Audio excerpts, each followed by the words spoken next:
اور ایک دعا ایسی ہے جو نبی کی دعا کی برابر کا مقام رکھتی ہے.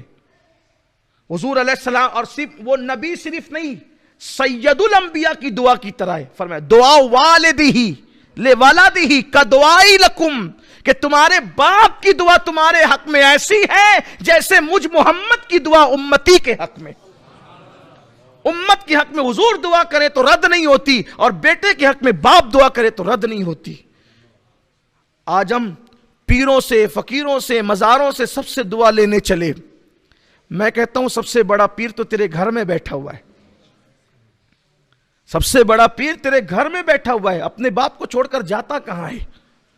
بڑی عجیب سی بات ہے.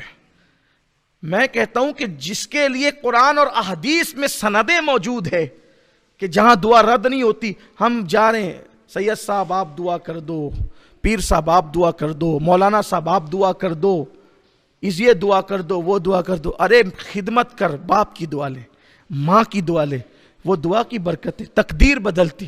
میں کہتا ہوں ولی کی دعا ولی کا درجہ رکھتی ہے، نبی کا درجہ نہیں رکھتی. لیکن باپ کی دعا تو سید الانبیاء کی دعا کا درجہ ہے.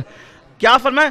یہ نہیں کہا کہ باپ کی دعا نبی کی دعا کی طرح نہیں، یہ فرمایا، آقا فرماتے ہیں دعا والدہ لولدہ کا دعائی لکم، جیسے حضور نے کہا جیسے میری دعا تمہارے لیے، حضور نے کہا میری دعا تمہارے لیے جو درجہ رکھتی ہے وہی دعا باپ کی دعا بیٹے کے حق میں درجہ رکھتی ہے. اس دعا کی اہمیت کون جانتا ہے؟ عرش ہلا دیتی ہے یہ دعا، تقدیریں بدل دیتی ہے یہ دعا. اس دعا کا مقام کیا ہے لوگوں کو پتہ ہی نہیں.